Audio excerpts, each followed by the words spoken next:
চলে আসলাম WBCS 2026-এর 14/6/2026 যে পরীক্ষা হয়েছিল তার পদার্থবিদ্যার নিউমেরিক্যাল নিয়ে। দুটো নিউমেরিক্যাল দিয়েছিল, এটা হচ্ছে দ্বিতীয় নিউমেরিক্যাল। বলেছে লেন্থ বলে দিয়েছে, ক্রস সেকশনাল এরিয়া বলে দিয়েছে, রেজিস্ট্যান্স বলে দিয়েছে, রেজিস্টিভিটি কত হবে। তো রেজিস্ট্যান্সের সাথে রেজিস্টিভিটির সম্পর্ক হচ্ছে এটা ওহমস ল থেকে আসে। তার আগে একটুখানি লটার ব্রিফ তোমাদের দিয়ে নিই। যদি আমি কোনো একটা ওয়্যারকে রোডের সাথে কম্পেয়ার করি, তাহলে ওয়্যারের মধ্যে দিয়ে কারেন্ট নিয়ে যায় তো ইলেকট্রনকে আমরা কম্পেয়ার করব রোডের মধ্যে থাকা গাড়ির সাথে। ইলেকট্রন যেমন কারেন্ট প্রবাহকে সাহায্য করে, তেমনি আমরা ধরে নিতে পারি গাড়িগুলো হচ্ছে প্রবাহকে সাহায্য করবে রোডের অ্যানালজিতে। এবার আমরা প্রথম প্যারামিটার আসি লেন্থ। কোনো একটা তারের লেন্থ যত বড় হয় তত তার রেজিস্ট্যান্স বাড়ে। যেমন যদি আমার রাস্তার লেন্থ ছোট হয়, ডেস্টিনেশন খুব কাছে থাকে, তাহলে আমায় খুব একটা ট্রাফিক পেতে হয় না বা পোহাতে হয় না। কিন্তু যদি আমার লেন্থ অনেক বড় থাকে, তাহলে আমি বলতে পারি আমাকে অনেক ট্রাফিককে ফেস করতে হয়।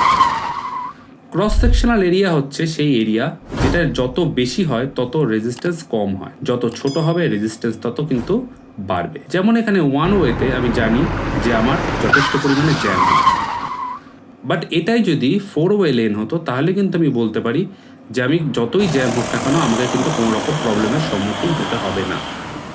তো আমরা দেখলাম লেন্থ কিভাবে কাজ করে এবং ক্রস সেকশনাল এরিয়া কিভাবে কাজ করে। তাহলে রোটা অ্যাকচুয়ালি কি?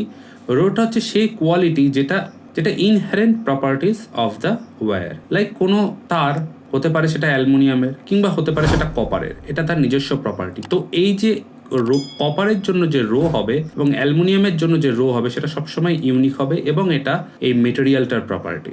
লেন্থ, এরিয়া, রেজিস্ট্যান্স কারোর ওপর এটা ডিপেন্ড করবে না, অনলি টেম্পারেচারের ওপর এটা ডিপেন্ড করবে। লাইক আমরা যদি দেখি যে লম্বা হোক বা চওড়া হোক, রাস্তার কন্ডিশন যদি ভালো না হয় তাহলে কিন্তু আমি অনেক বেশি রেজিস্ট্যান্স ফেস করব।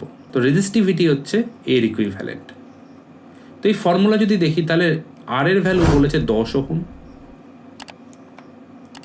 রো জানতে চেয়েছে, এল এর ভ্যালু বলেছে 1 মিটার, এটাকে আমার ইউনিট নিতে হবে 100 সেন্টিমিটার করে নেব, আর এর ভ্যালু বলেছে 1 সেন্টিমিটার স্কোয়ার। তার মানে আমি এখান থেকে বলতে পারি আর ইকুয়াল টু বা 10 ইকুয়াল টু রো ইন্টু 100। তাহলে রো এর ভ্যালু কত হবে? 1/10 ওহম সেন্টিমিটার, অপশান এ। তাহলে আজকে এই পর্যন্ত। কেমন লাগলো তোমাদের ভিডিওটা জানিও। নতুন কিছু শিখে থাকলে অবশ্যই লাইক করে দিও, চ্যানেলে নতুন হলে সাবস্ক্রাইব করে দিও, কোনো সাজেশন থাকলে অবশ্যই কমেন্ট করে জানিও। আগের পার্টগুলো অবশ্যই প্লেলিস্ট থেকে চেক করে নাও। দেখা হবে আবার নতুন ভিডিও নিয়ে নতুন টপিকের সাথে। ততক্ষণ সুস্থ থাকো, সাবধানে থাকো, বাই।